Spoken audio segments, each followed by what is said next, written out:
The little brother and sister. There was once a little brother who took his sister by the hand and said, "Since our own dear mother's death, we have not had one happy hour. Our stepmother beats us every day, and when we come near her, kicks us away with her foot. Come, let us wander forth into the wide world." So all day long they traveled over meadows, fields, and stony roads. By the evening, they came into a large forest and laid themselves down in a hollow tree and went to sleep. When they awoke the next morning, the sun had already risen high in the heavens, and its beams made the tree so hot that the little boy said to his sister, "I am so very thirsty that if I knew where there was a brook, I would go and drink. Ah, I think I hear one running." And so saying, he got up, and taking his sister's hand, they went to look for the brook. The wicked stepmother, however, was a witch, and had witnessed the departure of the two children. So, sneaking after them secretly, as is the habit of witches, she had enchanted all the springs in the forest. Presently, they found a brook, which ran trippingly over the pebbles, and the brother would have drunk out of it. But the sister heard how it said as it ran along, "Who drinks of me will become a tiger." So the sister exclaimed, "I pray you, brother, drink not, or you will become a tiger and tear me to pieces." So the brother did not drink, although his thirst was very great, and he said, "I will wait till the next brook." As they came to the second, the sister heard it say, "Who drinks of me becomes a wolf." The sister ran up crying, "Brother, pray do not drink, or you will become a wolf and eat me up." Then the brother did not drink, saying, "I will wait until we come to the next spring, but then I must drink. You may say what you will. My thirst is much too great." Just as they reached the third brook, the sister heard the voice saying, "Who drinks of me will become a fawn. Who drinks of me will become a fawn." So the sister said, "Oh, my brother, do not drink, or you will be changed into a fawn and run away from me." But he had already kneeled down, and he drank of the water, and as the first drops passed his lips, his shape took that of a fawn. At first the sister wept over her little, changed brother, and he wept too, and knelt by her, very sorrowful. But at last the maiden said, "Be still, dear little fawn, and I will never forsake you." And taking off her golden garter, she placed it around his neck, and weaving rushes, made a girdle to lead him with. This she tied to him, and taking the other end in her hand, she led him away, and they traveled deeper and deeper into the forest. After they had gone a long distance, they came to a little hut, and the maiden, peeping in, found it empty, and thought, "Here we can stay and dwell." Then she looked for leaves and moss to make a soft couch for the fawn. And every morning she went out and collected roots and berries and nuts for herself, and tender grass for the fawn. In the evening, when the sister was tired and had said her prayers, she laid her head upon the back of the fawn, which served for a pillow, on which she slept soundly. Had but the brother regained his own proper form, their lives would have been happy indeed. Thus they dwelt in this wilderness, and some time had elapsed when it happened that the king of the country had a great hunt in the forest, and now sounded through the trees the blowing of horns, the barking of dogs, and the lusty cry of the hunters, so that the little fawn heard them and wanted very much to join in. "Ah," said he to his sister, "let me go to the hunt. I cannot restrain myself any longer." And he begged so hard that at last she consented. "But," she told him, "return again in the evening, for I shall shut my door against the wild huntsman, and that I may know you, do you knock and say, 'Sister dear, let me in,' and if you do not speak, I shall not open the door." As soon as she had said this, the little fawn sprang off quite glad and merry in the fresh breeze. The king and his huntsmen perceived the beautiful animal and pursued him, but they could not catch him, and when they thought they certainly had him, he sprang away over the bushes and got out of sight. Just as it was getting dark, he ran up to the hut and, knocking, said, "Sister mine, let me in." Then she unfastened the little door, and he went in and rested all night long upon his soft couch. The next morning, the hunt was commenced again, and as soon as the little fawn heard the horns and the tally-ho of the sportsmen, he could not rest, and said, "Sister dear, open the door. I must be off." The sister opened it, saying, "Return at evening, mind, and say the words as before." When the king and his huntsmen saw him again, the fawn with the golden necklace, they followed him close, but he was too nimble and quick for them. The whole day long they kept up with him, but towards evening the huntsmen made a circle around him, and one wounded him slightly in the hinder foot, so that he could run, but slowly. Then one of them slipped after him to the little hut, and heard him say, "Sister dear, open the door," and saw that the door was opened and immediately shut behind him. The huntsman, having observed all this, went and told the king what he had seen and heard, and he said, "On the morrow I will pursue him once again." The sister, however, was terribly afraid when she saw that her fawn was wounded, and washing off the blood, she put herbs upon the foot and said, "Go and rest upon your bed, dear fawn, that your wound may heal." It was so slight that the next morning he felt nothing of it, and when he heard the hunting cries outside, he exclaimed, "I cannot stop away. I must be there, and none shall catch me so easily again." The sister wept very much and told him, "Soon will they kill you, and I shall be here alone in this forest, forsaken by all the world. I cannot let you go."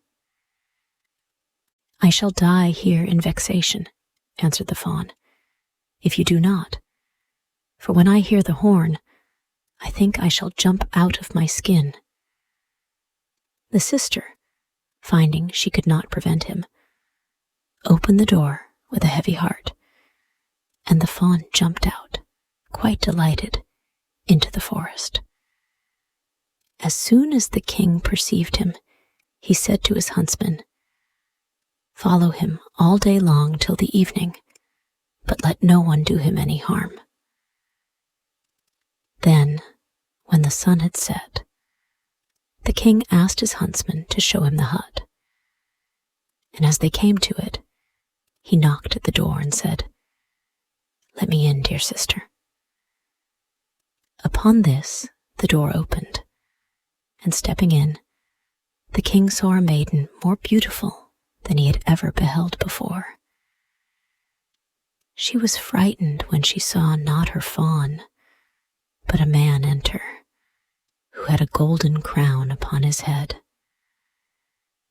But the king, looking at her with a kindly glance, held out to her his hand, saying, "Will you go with me to my castle and be my dear wife?" "Oh, yes," replied the maiden, "but the fawn must go too. Him I will never forsake." The king replied, "He shall remain with you as long as you live, and shall never want." The king took the beautiful maiden upon his horse and rode to his castle, where the wedding was celebrated with great splendor, and she became queen, and they lived together a long time, while the fawn was taken care of and played about the castle garden.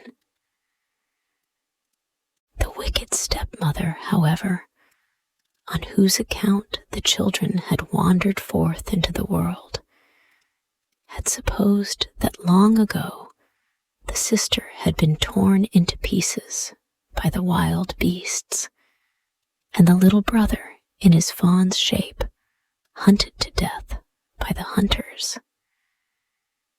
As soon, therefore, as she heard how happy they had become, and how everything prospered with them, envy and jealousy were aroused in her wicked heart, and left her no peace, and she was always thinking in what way she could bring misfortune upon them. Her own daughter, who was as ugly as night, and had but one eye, for which she was continually reproached, said, "The luck of being a queen has never happened to me." "Be quiet now," replied the old woman, "and make yourself contented. When the time comes, I will help and assist you."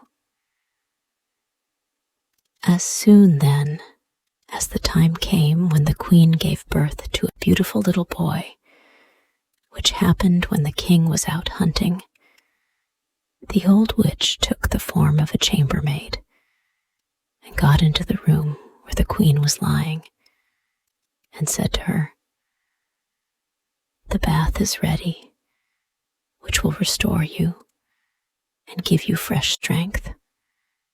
Be quick before it gets cold." Her daughter being at hand, they carried the weak queen between them into the room and laid her in the bath, and then, shutting the door, they ran off. But first, they made up an immense fire in the stove, which must soon suffocate the poor young queen. When this was done, the old woman took her daughter, and putting a cap upon her head, laid her in the bed in the queen's place. She gave her, too, the form and appearance of the real queen, as far as she was able. But she could not restore the lost eye, and, so that the king might not notice it, she turned her upon that side where there was no eye.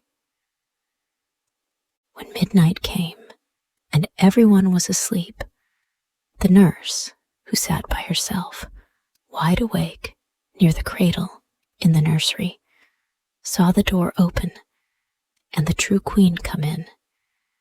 She took the child in her arms and rocked it a while, and then, shaking up its pillow, laid it down in its cradle and covered it over again.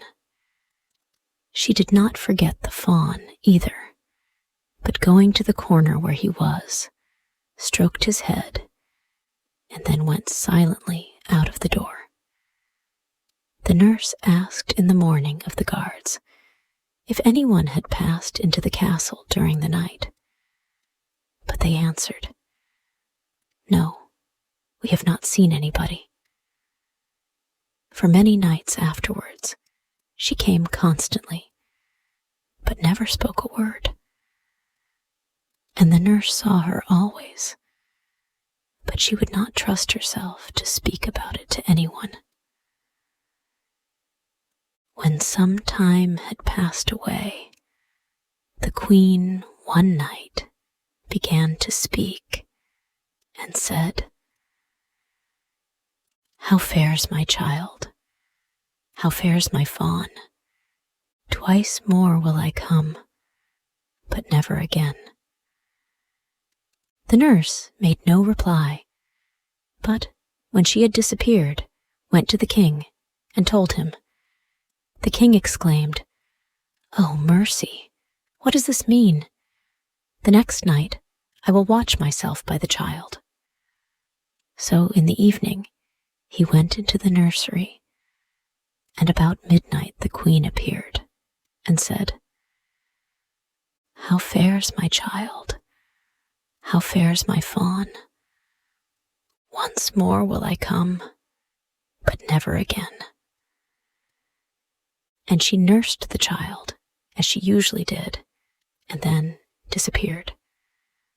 The king dared not speak, but he watched the following night, and this time she said, "How fares my child? How fares my fawn? This time have I come, but never again." At these words the king could hold back no longer, but springing up, cried, "You can be no other than my dear wife." Then she answered, "Yes, I am your dear wife." And at that moment her life was restored by God's mercy, and she was again as beautiful and charming as ever. She told the king the fraud which the witch and her daughter had practiced upon him, and he had them both tried, and sentence was pronounced against them. The little fawn was disenchanted and received once more his human form, and the brother and sister lived happily together to the end of their days. And now this story ends. Hey, thank you so much for listening to the whole story. If you liked this story and want to thank me for creating this story, then you can buy me a cup of tasty coffee. Just join our YouTube channel and be an official member of our family to support us for making even more interesting story videos for you every day.